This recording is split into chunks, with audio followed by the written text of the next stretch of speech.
Top quality और consistent performance के लिए सिर्फ सिल्वर पंप नाम याद रखना। ಭಾರತದ ಪಾಲಿಗೆ ರಕ್ಷಣಾ ಕವಚದಂತೆ ಕೆಲಸ ಮಾಡ್ತಾ ಇದೆ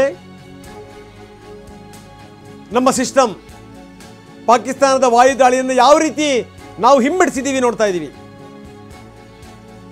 ಸಂಯಮ ಹಾಗೂ ಯೋಜನಾಬದ್ಧವಾಗಿ ತಿರುಗೇಟನ್ನು ಕೊಡಲಾಗಿದೆ. ಭಾರತೀಯ ವಾಯುಸೇನೆ ಬಿಡುಗಡೆ ಮಾಡಿರುವಂಥ ಹೇಳಿಕೆ ಇದು. ಸಂಯಮ ವೆರಿ ಇಂಪಾರ್ಟೆಂಟ್ಲಿ. ನಾವು ಈ ರೀತಿ ಆದಂಥ ಸಂದರ್ಭದಲ್ಲಿ ವಿಪರೀತವಾದಂಥ ಸ್ಟೇಟ್ಮೆಂಟ್ಗಳು ಕೊಡ್ತಾನೆ ಕಾಲ ಕಳೆಯಲಿಲ್ಲ. ಎಲ್ಲವನ್ನು ಕೂಡ ಪ್ಲಾನ್ ಮಾಡಿದ್ವಿ. ಈ ಬಾರಿ ಸರಿಯಾದ ರೀತಿಯಲ್ಲಿ ಕೊಡಬೇಕು, ಸರಿಯಾದ ರೀತಿಯಲ್ಲಿ ಹೊಡಿಬೇಕು ಅಂತ ಪಕ್ಕಾ ಪ್ಲಾನ್. ಸೊ ಅದರ ಪರಿಣಾಮವನ್ನು ನಾವೀಗ ನೋಡ್ತಾ ಇದ್ದೀವಿ. ಎಸ್ ಗಿರೀಶ್, ನೋಡ್ತಾ ಇದ್ದೀವಿ ನಾವೇನು ಅಂತಂದರೆ, ನಾನು ಹೇಳ್ತಾ ಇದ್ದೆ ಇದು ಕೇವಲ ಏನು ಅಂದರೆ ಎಲ್ಲೋ ಸಿಡಿತ, ಎಲ್ಲೋ ಒಂದು ಕಡೆಗೆ ದಾಳಿ, ಅದನ್ನು ಮಾತ್ರ ನಾವು ಕಾಣ್ತಾ ಇದ್ದೀವಿ. ಅದು ಖಂಡಿತವಾಗ್ಲೂ ಅದು ಬೇಕದು. ಯಾಕಂದರೆ ಯಾವ ರೀತಿ ಮರ್ಮಾಘಾತ ಆಗ್ತಾ ಇದೆ ಅನ್ನುವಂಥದ್ದು. ಬರೀ ಅಷ್ಟು ಮಾತ್ರ ಅಲ್ಲ, ಭಾರತ ಬೇರೆ ಬೇರೆ ರೀತಿಯ ಯುದ್ಧವನ್ನು ಕೂಡ ಶುರು ಮಾಡಿದೆ. 10 ಬಗೆಯ ಯುದ್ಧಗಳು, ನಾನು ಅದರ ಬಗ್ಗೆ ಹೇಳ್ತಾ ಇದ್ದೆ. ಅದರೆಲ್ಲದರ ಪರಿಣಾಮ ಈಗ ಗೊತ್ತಾಗಲ್ಲ, ಇನ್ನು ಕೆಲ ದಿನಗಳಲ್ಲಿ ಗೊತ್ತಾಗುತ್ತೆ ಅಂತ. ಯಾಕಂದರೆ ನೋಡಿ, ಸಿಂಧ್ ಪ್ರಾಂತ್ಯ, ಪಂಜಾಬ್ ಪ್ರಾಂತ್ಯ ಡಿಪೆಂಡ್ ಆಗಿರುವಂಥದ್ದು ಸಿಂಧೂ ನದಿ ನೀರಿನ ಮೇಲೆ. ನಾವು ಮೊನ್ನೆ ಇದ್ದಕ್ಕಿದ್ದಾಗೆ ಏನಂದ್ರೆ ನೀರು ನಿಲ್ಲಿಸಿದ್ವಿ, ನೀರು ತುಂಬಿಕೊಂಡ್ವಿ. ಯಾಕಂದ್ರೆ ನಮಗೇನು ಬೇರೆ ವ್ಯವಸ್ಥೆಗಳಿಲ್ಲ, ಒಂದು ಹನಿ ನೀರು ಬಿಡಲ್ಲ ಅಂತ ಹೇಳಕ್ಕಾಗಲ್ಲ ನಾವು. ಹೌದು, ಡ್ಯಾಮ್ ಹೊಡೆದೋಗ್ಬಿಡುತ್ತೆ. ಈಗ ನೆನ್ನೆ ಇದ್ದಕ್ಕಿದ್ದಂಗೆ ಚೆನಾಬ್ ನದಿಯ ನೀರನ್ನು ವಿಪರೀತ ಪ್ರಮಾಣದಲ್ಲಿ ಬಿಡಲಾಗಿದೆ. ಅಂದರೆ ನಾವು ನೀರು ಹಿಡ್ಕೊಳ್ಳೋರು ನಾವೇ ಬೇಕಾದಾಗ ಹಿಡ್ಕೊಳ್ತೀವಿ, ಬೇಡದ್ದ ಬಿಡ್ತೀವಿ, ನಮ್ಮಿಷ್ಟ ಅಂತ. ಅಂದರೆ ಈ ಮಟ್ಟಕ್ಕೆ ಭಾರತ ಬಂದಿದೆ. ಒಂದ್ಸರಿ ಇದ್ದಕ್ಕಿದ್ದಂಗೆ ಬರಗಾಲ ನೋಡಬೇಕು, ಇದ್ದಕ್ಕಿದ್ದಂಗೆ ನೆರೆ ಹಾವಳಿ ಆಗಬೇಕು, ಅಂತ ಸ್ಥಿತಿ. ಎಸ್, ಎಲ್ಲ ರೀತಿಯಲ್ಲೂ ಕೂಡ ಭಾರತ ಸರಿಯಾದ ರೀತಿಯ ಪ್ರತ್ಯುತ್ತರವನ್ನು ಕೊಡ್ತಾ ಇದೆ. ಏನಂತೀರಿ ಸರ್? ಖಂಡಿತ ನೀವು ಹೇಳ್ದಂಗೆ ಫಸ್ಟು ನೀರಿಂದ ಕೊಟ್ವಿ, ನೆಕ್ಸ್ಟು ಎಕ್ಸ್ಪೋರ್ಟ್ ಬ್ಯಾನ್ ಮೇಜರ್ ಅವ್ರಿಗೆ ಹೊಡೆದಿದ್ದೆ ಮಾತ್ರೆಗಳು, ಮೆಡಿಸನ್ಸ್, ಜನ್ರಿಕ್ ಮೆಡಿಸನ್ ಸಹಿತ ಅವ್ರಿಗೆ ಹೋಗ್ತಾ ಇರಲಿಲ್ಲ. So generic medicines ಹೋಗ್ದೇ the basic ಅಮ್ಯುನಿಟೀಸ್ನೇ ಕಿತ್ತಾಕ್ಬಿಟ್ವಿ ಅಲ್ಲಿ. ಸೆಕೆಂಡ್, ಥರ್ಡ್, ಕರಾಚಿ ಹತ್ರ ನಮ್ಮ INS ವಿಕ್ರಾಂತ್ ನೋಡಿ, ಆಲ್ಮೋಸ್ಟ್ ಆಲ್ ಬರ್ತಾ ಇರೋ ಗೂಡ್ಸ್ಗಳಾಗಲಿ ಅವ್ರಿಗೆ ಇಂಟರ್ನಲ್ ಬೇಸಿಕ್ ಬರಬೇಕಾಗಿರೋವಂಥದ್ದೇ Karachi is the main port. ಅವ್ರಿಗೆ ಅಲ್ಲೇ ನಿಲ್ಲಿಸ್ಬಿಟ್ವಿ. ಅವ್ರಿಗೆ ಇನ್ಫ್ಲೋ ಪೆಟ್ರೋಲು ಎಲ್ಲನೂ ಅಲ್ಲಿ ನಿಲ್ಲಿಸಿಟ್ಟಿದ್ದೀವಿ, ಕುತ್ತಿಗೆ ಹೆಚ್ಚಿದಂಗೆ. ಆ ಕಡೆ ತಾಲಿಬಾನ್ ಅವರು ಹೊಡಿತಾ ಇದ್ದಾರೆ, ಈ ಕಡೆ ಬಲೂಚಿಸ್ತಾನ್ ಅವರು ಹೊಡಿತಾ ಇದ್ದಾರೆ, ನಾವು ಈ ಕಡೆಯಿಂದ LOC ಮೇಲೆ ಹೊಡಿತಾನೆ ಇದ್ದೀವಿ. They have sandwiched in between literally. ಆ ಕಡೆ ಡುರಾನ್ ಲೈನಿಂದ ಒಂದು ಕಡೆ ಹೊಡಿತಾ ಇದ್ವಿ, ಈ ಕಡೆಯಿಂದ ಒಂದು ಕಡೆ ಹೊಡಿತಾ ಇದ್ದೀವಿ, ಆ ಕಡೆ ಬಲೂಚಿಸ್ತಾನ್ ಹೊಡಿತಾ ಇದೆ. They have just sandwiched in between. ಅವ್ರಿಗೆ ಏನು ದಾರಿನೇ ಇಲ್ಲ ಅವ್ರಿಗೆ. ಆ ಥರ ಮಾಡಿಟ್ಟಿದ್ದೀವಿ. ನೆನ್ನೆ ಮಾಡಿರೋದೆಲ್ಲ ಪ್ರೊಟೆಕ್ಷನ್ ಮಾಡ್ಕೊಂಡಿದ್ದೀವಿ, ನಮ್ಮ ಅಸೆಟ್ಸ್ಗಳನ್ನ ಪ್ರೊಟೆಕ್ಷನ್ ಮಾಡೋಕ್ಕೆ ಮಾಡಿದ್ದೀವಿ. ನನ್ನ ಪ್ರಕಾರ they would have gone for SEAD operation ಅಂದರೆ suppression of enemy air defence. ಅವರ ಏರ್ ಡಿಫೆನ್ಸ್ನ ನೆನ್ನೆ ಆಗಲೇ ಏರ್ ಡಿಫೆನ್ಸ್ ಪ್ರೊಟೆಕ್ಷನ್ ಸಿಸ್ಟಮ್ನ ನೆನ್ನೆ 7 ಸಿಸ್ಟಮ್ನ ಹೊಡೆದು ಬಿಸಾಕಿದ್ದೀವಿ, ರೆಡಾರ್ಸ್ಗಳನ್ನೆಲ್ಲ ಹೊಡೆದ್ಬಿಟ್ಟಿದ್ದೀವಿ. ಸೊ ನಾವು ಮಿಸೈಲ್ಸ್ ಲಾಂಚ್ ಮಾಡಿದ್ರು ಲಾಹೋರ್ ಏರ್ಪೋರ್ಟ್ಗೆ, ಅವ್ರಿಗೆ ತಡ್ಕೊಳ್ಳೋಬಲ್ಲ ಏರ್ ಡಿಫೆನ್ಸ್ ಸಿಸ್ಟಮ್ಸ್ಗಳಿಲ್ಲ, ಆಗಲೇ ಹೊಡೆದಿದ್ದೀವಿ.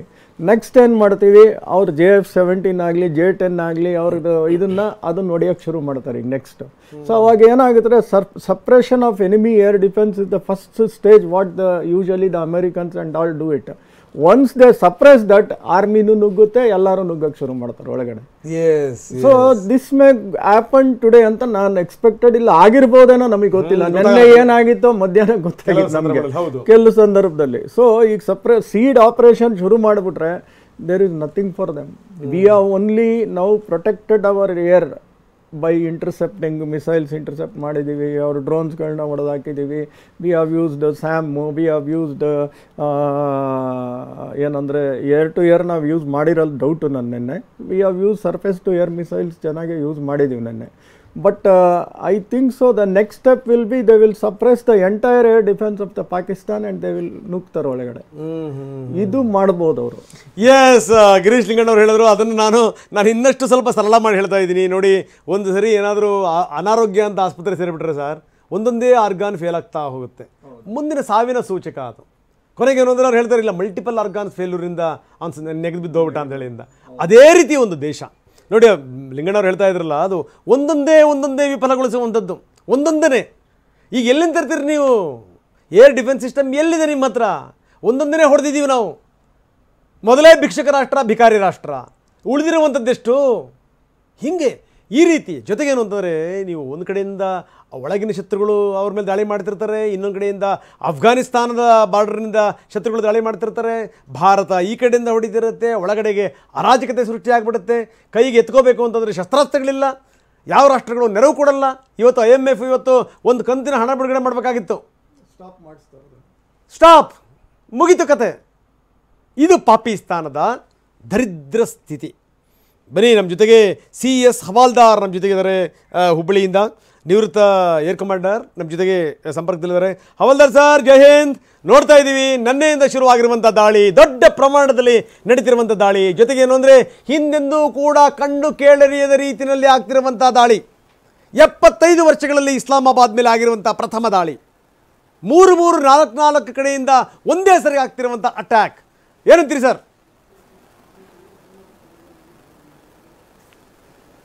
ರಂಗನಾಥ್ ಅವರೇ, ನಮಸ್ಕಾರ. ನಮಸ್ಕಾರ ಸರ್.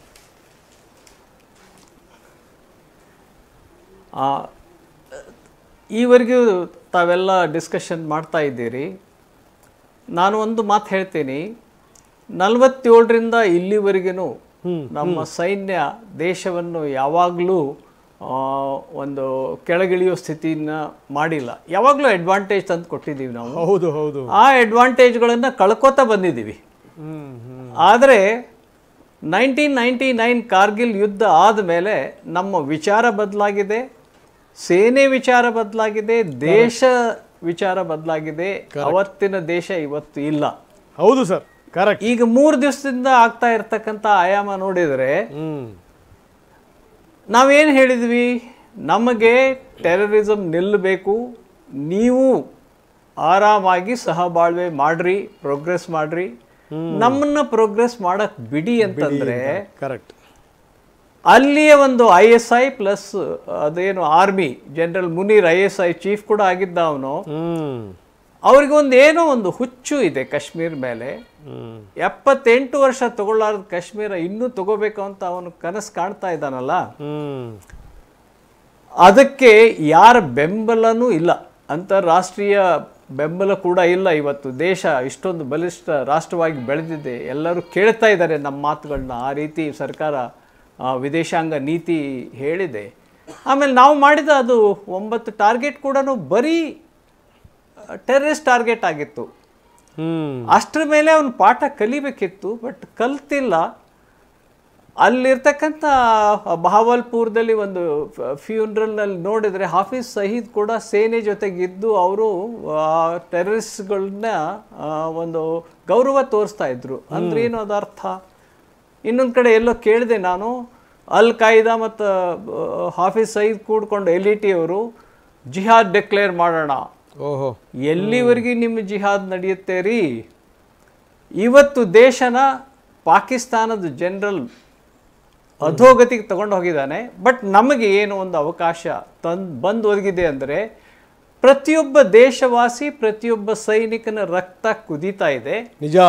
ನೀವಿನ್ನಿಗೆ ಹೇಳಿದ್ರಿ ಮಲ್ಟಿ ಪ್ರಾಂಗ್ಡ್ ಅಟ್ಯಾಕ್ ಅಂದರೆ, ನಾವು ಅವತ್ತಿಂದ ಇವತ್ತಿನವರೆಗೂ ಯಾವ ವ್ಯಾಲ್ಯೂ ಟಾರ್ಗೆಟ್ಗಳು ಇವೆ, ಯಾವ ರೀತಿ ಯುದ್ಧ ಮಾಡಬೇಕು, ಯಾವ ರೀತಿ ನಾವು ತಯಾರಿ ಮಾಡ್ಕೋಬೇಕು ಅನ್ನೋದನ್ನ ಗಮನಿಸಿ ಆ ರೀತಿ ಡೆವಲಪ್ಮೆಂಟ್ ಆಗಿದೆ. ಬರೀ ಈಗ ಅವ್ರಿಗೆ ಒಂದು ಸ್ವಲ್ಪ ಡಿಫೆನ್ಸಿವ್ ಅಟಿಟ್ಯೂಡ್ ಮಾತ್ರ ತೋರಿಸಿದ್ದೀವಿ ನಾವು. ಯಾಕಂದ್ರೆ ಅವ್ನು ಮಾಡ್ತಕ್ಕಂಥ ಒಂದು ಪ್ರತಿಕಾರದ ಈ ಡ್ರೋನ್ ಆಗಲಿ ಅಥವಾ ಗನ್ ಆಗಲಿ ಅಥವಾ ಮಿಸೈಲ್ ದಾಳಿಗೆ ನಾವು ನಮ್ಮ ಏರ್ ಡಿಫೆನ್ಸ್ ಸಿಸ್ಟಮ್ಗಳಿಂದ ಅವ್ರನ್ನ ಅಲ್ಲೇ ಉರುಳಿ ಹಾಕಿಸ್ತಾ ಇದ್ದೀವಿ. ಇದೊಂದು ಬರೀ ಒಂದು ಸಣ್ಣ ಒಂದು ಉದಾಹರಣೆ, ಒಂದು ಸಣ್ಣ ಒಂದು ಪೆಟ್ಟು ಕೊಟ್ಟಂಗೆ ಅಷ್ಟೇ. ಬಟ್ ಅವನಿಗೆ ಗೊತ್ತಿದೆ, ನಾವು ಈ ಸಾರಿ ಟೋಟಲ್ ಯುದ್ಧಕ್ಕೆ ಇಳಿದರೆ, ಸರ್ಕಾರ ಡಿಸ್ಕಷನ್ ಮಾಡ್ತಾ ಇದೆ, 10 ಗಂಟೆಗೆ ಏನೋ ಮೀಟಿಂಗ್ ಇದೆ, ಮಾಡಬೇಕು. ಇದನ್ನ ಒಂದು ನಿರ್ನಾಮ ಆಗುವಂತ ಒಂದು ನಿರ್ಧಾರ ತಗೋಬೇಕು. ಎಷ್ಟು ವರ್ಷ ಅಂತ ನಾವು ಈ ರೀತಿ ಹೊಡೆದಾಡ್ಕೊಂತೀವಿ? ನಾವು ಪಾಕಿಸ್ತಾನ ಜನತೆ ಬಿಡಬೇಕು, ಪಾಕಿಸ್ತಾನ ಸರ್ಕಾರ ಬಿಡಬೇಕು, ನಾವು ISI ಹಿಡಿಬೇಕು. ಇವ್ರು ಹೆಂಗೆ ಅಮೆರಿಕದವರು ಅವನು ಒಸಾಮಾ ಬಿನ್ ಲಾಡನ್ ಚೇಂಜ್ ಮಾಡಿದ್ರು, ಆ ರೀತಿ ಹಾಫೀಜನ್ನ, ಮೌಲಾನಾ ಮಸೂದನ್ನ, ಮತ್ತೆ ಜನರಲ್ ಮುನೀರ್ನ ಬೆನ್ನ ಹತ್ತಿ ಹವಾಲ್ದಾರ್ ಸಾಹೇಬ್ರೆ ಒಂದು ಸಂಗತಿನ ನಾವು ಅರ್ಥ ಮಾಡ್ಕೋಬೇಕು. ಯಾವ ಕಾರಣದಿಂದ ಈ ನೀಚರನ್ನ ಸಹಿಸ್ಕೋಬೇಕು ಸರ್? ಯಾವ ಕಾರಣದಿಂದ? ನಮ್ಮದೇ ನೆಲ, ನಮ್ಮದೇ ಜಲ, ನಮ್ಮದೇ ಗಾಳಿ, ಎಲ್ಲವೂ ಕೂಡ ನಮ್ಮ ಭಿಕ್ಷೆ, ನಮ್ಮ ಸಂತಾನ. ನಮ್ಮ ಕಡೆಗೆ ಅವರು ಗುರುಗುಟ್ತಾರೆ ಅಂತಂತಂದರೆ, ನಮ್ಮ ಕಡೆಗೆ ಬೊಗಳ್ತಾರೆ ಅಂತಂತಂದರೆ, ಈಗ ಅವರ ಕುತ್ತಿಗೆ ಹಿಸುಕುವಂಥ ಸಮಯ ಬಂದಾಗಿದೆ. ಅದನ್ನೇ ಭಾರತ ಮಾಡ್ತಾ ಇದೆ. ಹವಾಲ್ದಾರ್ ಸಾಹೇಬರು ಹೇಳಿದಂಥ ಮಾತಿದೆಯಲ್ಲ, CS ಹವಾಲ್ದಾರ್ ಅವರು ಅದ್ಭುತವಾಗಿ ಹೇಳಿದರು. ಮೊದಲಿನ ಭಾರತ ಅಲ್ಲ, ಮೊದಲಿನ ಭಾರತ ಅಂತ ಏನಾದರೂ ತಪ್ಪು ಲೆಕ್ಕಾಚಾರದಿಂದ ಬಂದರೆ ನಿಮಗೆ ಬಡ್ತಾ ಗ್ಯಾರಂಟಿ. ನಮ್ಮ ಸ್ಥಿತಿಗತಿಗಳು ಬದಲಾಗಿದೆ. ಆತ್ಮವಚ್ಚಿದವೆಂದು ಜನ್ಮಗಳು ಬಹವೆಂದು ಮೃತ್ಯುನಶ್ವರವೆಂದು ಭಾರತಿಗೆ ಜಯವೆಂದು ನಡೆ ಮುಂದೆ ನುಗ್ಗಿ ನಡೆ ಮುಂದೆ, ಕುಗ್ಗದೆಯೇ ಜಗ್ಗದೆಯೇ ನುಗ್ಗಿ ನಡೆ ಮುಂದೆ. ಹೋಗ್ತಾ ಇರ್ತೀವಿ ಭಾರತೀಯರು, ತಡೆಯೇ ಇಲ್ಲ ನಮಗೆ. ಭಾಳಷ್ಟು ಸಂದರ್ಭಗಳಲ್ಲಿ ಅದು ಪ್ರೂವ್ ಆಗಿಬಿಟ್ಟಿದೆ ನಮ್ಮ ದೃಷ್ಟಿನಲ್ಲಿ.